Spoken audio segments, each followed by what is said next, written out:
నీకు ఇప్పటికైనా అర్థం కావట్లేదా మీ ఆయన నిన్ను వదిలించుకోవడానికి ఇవన్నీ చేస్తున్నాడని?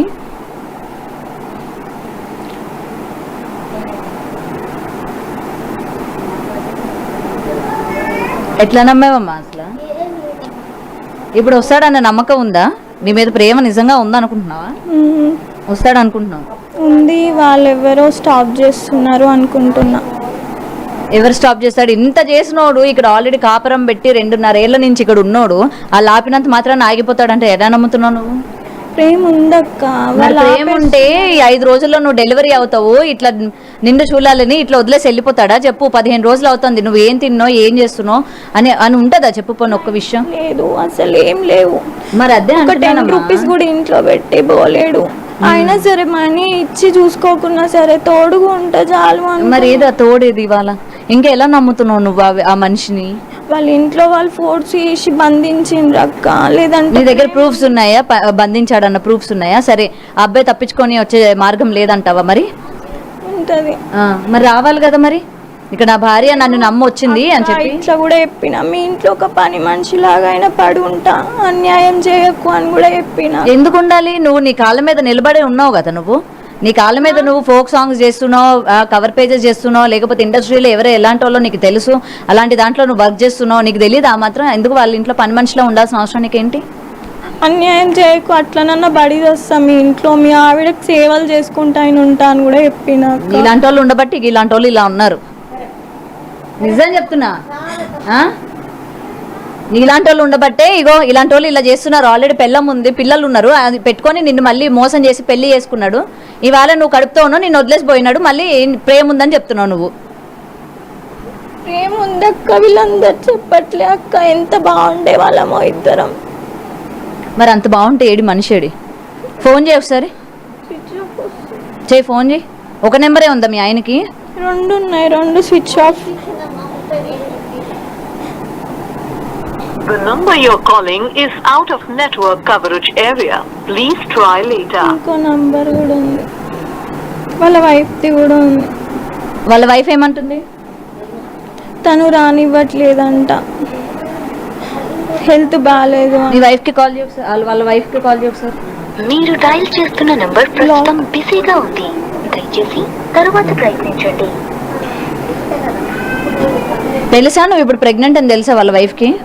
ఇంట్లో అందరికీ తెలుసు, వాళ్ళ డాడీకి, వాళ్ళ అక్కకి, వాళ్ళ అక్క వాళ్ళ హస్బెండ్స్కి, ఆ చిన్న చిన్న పిల్లల కాడికి వెళ్ళి తెలుసు, కోడళ్ళ కాడికి వెళ్ళి తెలుసు, వాళ్ళ ఊళ్ళో అందరికీ తెలుసు. మరి నెక్స్ట్ స్టెప్ అయింది, మరి పోలీసులు కంప్లైంట్ ఇచ్చినావా? పిఎస్లో ఇక్కడ పటాన్చేరులో ఇచ్చిన. ఏమన్నారు పోలీసులు? ఆ అబ్బాయి స్విచ్ ఆఫ్ చేసుకొని పరారీలో ఉన్నప్పుడు ఏం చేస్తామమ్మా దొరకట్లేడు అని అన్నాడు, కానీ ఇంట్లోనే ఉన్నాడు అని మాకు రీసెంట్గా తెలిసింది. మరి ఇంటికి తీసుకొని వెళ్ళాల్సింది కదా, పోలీసులు రమ్మని అడగలేదా నువ్వు నాతో రండి అని చెప్పి? నేను ఏం అడగలే, మీరు పిఎస్ దాకా స్టెప్ తీసుకోకండి అని చెప్పేసి వాళ్ళతో, వాళ్ళ ఊరి వాళ్ళు అక్కడ వాళ్ళు. నువ్వు పిఎస్కి వెళ్తున్నావని ఎలా తెలుసు మీ ఆయనకి? నేనే చెప్పిన, నేను వెళ్తా ఆయన చెప్పు. అదే అందరికి నువ్వు ఇన్ఫర్మేషన్ ఇచ్చి పో, సరేనా? అంటే నువ్వు నేను ఇట్లా పిఎస్లో కంప్లైంట్ చేయడానికి వెళ్తున్నా, నువ్వు పారిపో లేకపోతే దొరకకుండా ఉండు అని నువ్వే లీడ్ ఇచ్చి మరీ చేస్తున్నట్టు ఉంది ఇది. అయితే పిఎస్కి కూడా వెళ్ళినాం అక్క. వెళ్తే అబ్బాయి తప్పు చేసిండు, మీ అంటే వాళ్ళు వెళ్ళిండ్రంట, మీ ఓడే తప్పు చేసిండు. ఇప్పుడు వైఫ్ ఉండగా ఈ అమ్మాయి జోలికి వెళ్ళడం తప్పు. ఇద్దరు గోయిలో దిగినప్పుడు ఇద్దరిని చూసుకోవాలి. మీ ఓడే తప్పు చేసిండు, ఆ అమ్మాయి వచ్చి కేసు పెడితే అబ్బాయి లోపలికి వెళ్ళిపోతాడు అని చెప్పేసి చెప్పిండ్రంట. అన్న తర్వాత నాకు కాల్ చేసిండ్రు, చేసి ఏమంటా నువ్వు ఎలాంటి స్టెప్ తీసుకోకు, నువ్వు ఎలాంటి స్టెప్ తీసుకున్నావు అనుకో నేను లోపలికి పోతా, నేను లోపలికి పోయినావు అనుకో నువ్వు అనాథం అయిపోతావు. మరి ఇప్పుడు మాత్రం ఏమి అందరితో కలిసి ఉన్నావా నువ్వు? ఇప్పుడు కూడా ఒంటరిగానే ఉన్నా. వాటర్ కూడా మీ ఆయన నిన్ను ఎమోషనల్ గా బ్లాక్మెయిల్ చేస్తున్నాడు మీ ఆయన, నీకు అర్థమవుతుందా? ఎలాంటి కంప్లైంట్ చేయకు, నేను లోపలికి వెళ్ళిపోతే నిన్ను చూడడానికి ఎవరు ఉండరని ఎమోషనల్ గా బ్లాక్మెయిల్ చేస్తున్నాడు నీకు. నీకు అది అర్థమవుతుందా కొంచెమైనా? ఇంకా నమ్ముతున్నావు మీ ఆయన్ని? నమ్ముతున్నావు? వస్తాడేమో అక్క, ఒక చిన్న నమ్మకం ఉంది. బేబీ నమ్మకం ఉండడంలో తప్పు లేదు, కానీ మీ ఆయన నువ్వు కంప్లైంట్ చేస్తా అన్నా, కంప్లైంట్ చేయకు, నీకు మళ్ళీ నువ్వు అనాథ అయిపోతావు అని ఈ మాటలు అంటుంటే నీకు కొంచెం కూడా డౌట్ రావట్లేదా? ఆయన వదిలేసే ప్రయత్నం చేస్తున్నాడనో లేకపోతే ఎందుకు ఈ విధంగా వస్తాడని చెప్పి నేను కంప్లైంట్ ఇస్తే నన్ను వదిలేస్తాను అన్నట్టు మాట్లాడుతున్నాడు, నన్ను ఎమోషనల్ బ్లాక్మెయిల్ చేస్తున్నాడని నువ్వు ఆయన మీద ఫుల్గా డిపెండ్ అయిపోయినావు, అవునా?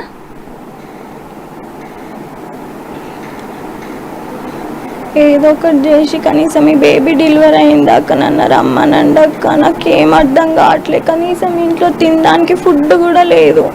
అమ్మ ఏం చేసి ఏం తీసుకొచ్చి పెడుతుంది మాకు? మీ అమ్మ ఉందిగా, రూమ్ రెంట్ కట్టమను. మీ అమ్మ ఉందిగా, వాటర్ తెమ్మని కిందికి వెళ్ళి వాటర్ ఎట్లా తీసుకొస్తుంది మా అమ్మ?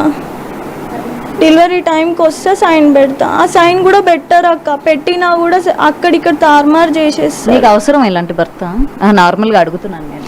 బేబీకి తండ్రి కావాలి కదా అక్క, కనీసం బేబీ రెస్పాన్సిబిలిటీస్ అన్న తీసుకోమను. ఇవాళ నీ రెస్పాన్సిబిలిటీ తీసుకోలేనోడు రేపు నీ పుట్టే పిల్లడి యొక్క రెస్పాన్సిబిలిటీ తీసుకుంటాడని అనుకుంటున్నావు. అవతల పిల్లాన్ని పిల్లల రెస్పాన్సిబిలిటీ తీసుకోలేని గాలికి వదిలేసినోడు ఇవాళ నీది తీసుకుంటాడు. వాళ్ళ అమ్మ అంటుంది, నేను అడిగేవి నీకు బాధగా అనిపించవచ్చు కానీ రియాలిటీ ఇది. వాళ్ళ అమ్మ అంటుంది ఎవరు పుట్టినా మేము స్వీకరిస్తాము అని చెప్పేసి అన్నారు. తర్వాత నాకు ఇంకో వాళ్ళు ఏం చెప్పినారంటే, పుట్టి నేను మీకే ఇచ్చేసి వెళ్ళిపోతా అని చెప్పేసి, మీకే ఇస్తా చూసుకోండి, నేను అక్కర్లేదు అంటున్నారు కదా, నేనైనా వెళ్ళిపోతా, స్కిప్ అయిపోతా, బేబీనన్నా చూసుకోండి అంటే ఆ బేబీనంట వేరే వాళ్ళకి అమ్మేసుకుంటారంట. ఇలాంటి మాటలు వచ్చినాయి అక్క. మరి నెక్స్ట్ ఏం చేద్దాం అనుకుంటున్నావు? మరి మీ ఆయన ఫోన్ ఏమో స్విచ్ ఆఫ్ ఉంది, అక్కడికి ఫ్యామిలీ దగ్గరికి వెళ్ళినా సరే నిన్ను రానిచ్చే పరిస్థితుల్లో లేరు, నిన్నే ఇంకా చంపడానికి ప్రయత్నిస్తున్నారని చెప్తున్నావు, పోలీస్ కంప్లైంట్ ఇచ్చాను అంటున్నావు. అంటే హాస్పిటల్కి వెళ్ళినాం అక్క, మొన్న హాస్పిటల్కి వెళ్తే వాళ్ళ అమ్మ వచ్చింది, వాళ్ళ అమ్మతో పాటు తిని వచ్చినాడు. ఆ రోజే డెలివరీ అయితే అనుకున్నా, సైన్ పెడదామని అనుకుని వచ్చిండు. కానీ బట్ ఆ రోజు అక్కడ వాళ్ళతో మాట్లాడేసిండు, హాస్పిటల్లో ఉండే వాళ్ళతో మాట్లాడుకున్నారు ముందే. నాకు భయం వేసింది, వీళ్ళు ఎందుకు ఇట్లా ముందే మాట్లాడుకుంటున్నారు, ఏమన్నా ప్లాన్ చేస్తున్నారా అని భయం వేసి నేను కూడా తెలిసిన వాళ్ళకి చెప్పిన, ఇలా మాట్లాడుకున్నారు అని. అంటే ఆ అమ్మాయి మన ఊరు అమ్మాయే, ఏది తేడా ఉన్నా కూడా చెప్పండి అని చెప్పేసి వాళ్ళకి చెప్పిండ్రు ముందే. చెప్పినాక ఇంకా హాస్పిటల్కి వెళ్ళి వచ్చి వాళ్ళ ఊరోళ్ళు ఎవరైతే ఉన్నారో మాకు తనకి ఇట్లా మధ్యలో ఉండి మధ్యవర్తిగా మాట్లాడుతున్న అతను వాళ్ళ దగ్గరికి వెళ్ళి మేము మాట్లాడుతుంటే వాళ్ళు ఏమన్నారు, మీరు వెళ్ళిపోండి అని చెప్పేసి పంపించేసినారు. తర్వాత మాట్లాడుతుంటే వాళ్ళ బామ్మర్ది వచ్చిండు, ఇంకా వచ్చి ఇట్లా ఒకసారి వెళ్ళిండు బైక్ మీద, ఇట్లా వెళ్ళిండు, మళ్ళీ ఇక్కడ వెళ్ళిండు, ఎంత ఫాలో అప్ చేసిండు, ఎక్కడ చౌరస్తా వరకు. చాలా భయం వేసింది. మళ్ళీ నా భర్త ఎవరైతే ఉన్నారో వాళ్ళ అన్న ఏమన్నాడంటే, రవి బామ్మర్దులు చాలా డేంజర్ తెలుసా, నీ గొంతు కోసి చంపేస్తారు, నీ గొంతు కోసి చంపేస్తారు. మా ఫ్యామిలీలో మేము ఇంతమంది ఉన్నాం, 9 members. నీ ఒక్క దాని వల్ల మేము ఎందుకు సఫర్ అవ్వాలి? నువ్వు ఉరితాడు వేసుకొని చచ్చిపో, నువ్వు ఉరితాల్లాగా మాకు ఉన్నావు, నువ్వు చచ్చిపో, నీ కడుపులో ఉన్న బిడ్డ చచ్చిపోయినా మాకు సంబంధం లేదు, పుట్టని. ఒకవేళ కన్నావు అనుకో నడుపుకో, నీకు ఎట్లాగో అలవాటే కదా, షూట్స్ చేసుకో, ఏదైనా పని చేసుకొని నడుపుకో, మాకు అంటగట్ట, మాకు సంబంధం లేదంటే ఎందుకు వినట్లేవమ్మా నువ్వు అని వాళ్ళ అమ్మ. ఎందుకు ఇలా చేస్తున్నాను? మరి 2 ఏళ్ళ నుంచి సంబంధం లేదు, ఎందుకు ఉండడం, ఎందుకు ప్రెగ్నెన్సీ నాకు వచ్చినా కూడా నాకు వద్దు అనుకున్నా. నాకు ఎందుకో డౌట్ వచ్చింది, వీళ్ళు ఇట్లనే చేస్తానని డౌట్ వచ్చి వద్దు అనుకుంటే, లేదు నేను లీడ్ చేస్తాను ఉంచిను. నీకు డౌట్ ఎందుకు వచ్చింది? స్టార్టింగ్ నీ భర్తను చూడగానే నమ్మకం ఉంది, నాకు చూసుకుంటాడు, మేనేజ్ చేస్తాడని నీకు అంత నమ్మకం ఉన్నప్పుడు ఇది కూడా నమ్మకంగానే ఉంచుకోవాలి కదా. మరి నీకు అప్పుడే ఎందుకు డౌట్ వచ్చిందంటే, అక్కడ వైఫ్కి ఆల్రెడీ 2 పిల్లలు ఉన్నారు, ఆ 2 పిల్లలని సరిగ్గా చూసుకుంటుండో. ఈ క్వశ్చన్ లోనే ఆన్సర్ ఉంది తెలుసా, అట్లా చేస్తాడని నీకు తెలిసే పోయి నువ్వు గోతులో పడ్డావు. కొంచెం షూట్స్లో ఎదుగుతాము, ఎదిగినాక అప్పుడు బాబు పాపను ఉంటే నేను లీడ్ చేసుకుంటా, ఆయనకి వర్క్ అవన్నీ చేయడం రాదు. ఊరంతా పోయి వాళ్ళ ఫ్రెండ్స్ దగ్గరికి వెళ్ళినా కూడా ఒక 2000 బుట్టించుకొని రాడు. అబ్బాయి ఒక 2000 తీసుకొని రాలేని పర్సను ఈ 3 ఎలా లీడ్ చేస్తాడులే, తర్వాత అందాము అన్న థాట్లో నాకు ఉండే. మీ అబ్బాయిని బాగానే చూసుకునేవాడా?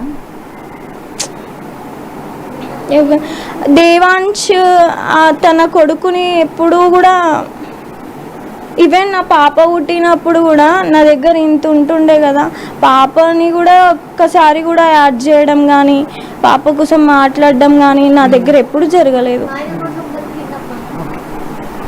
సో ఇదండి ప్రజెంట్ పరిస్థితి. రేణుక అయితే తన డీటెయిల్స్, అంటే తను ఎలా మోసపోయినా అని చెప్తుంది. మరి 10 రోజుల నుంచి కూడా అసలు ఎక్కడికి పరారైపోయారో కూడా తెలియదు. ఆల్రెడీ మన లైవ్లో కాల్స్ చేసినప్పటికీ ఫోన్లన్నీ కూడా స్విచ్ ఆఫ్ వస్తున్నాయి. తనకి ఇంతకు ముందు పెళ్ళి అయిందని కూడా తెలుస్తుంది. మరి తిన్న విషయంకి వచ్చేసరికి అంత నమ్మకంగా ఉన్న వ్యక్తి ఎందుకు ఈ రోజు ఇలా మోసం చేశాడు? ఇంకా ఈ అమ్మాయి అదే భ్రమలో ఉంది, తన భర్త వస్తాడు చూస్తాడు అని. మరి నిజంగా వచ్చేవాడైతే ఇవాళ తిని ఇలా వదిలేసి వెళ్ళేవాడే కాదు. మరి నెక్స్ట్ ఆల్రెడీ కూడా వీళ్ళు పిఎస్లోని కంప్లైంట్ ఇచ్చాను అని కూడా చెప్తూ ఉన్నారు. మరి చూడాలి అసలు ఏం జరుగుతుంది ఏంటి, పిఎస్లోని పోలీసులు తన దగ్గరికి వెళ్తారా లేదా, లేకపోతే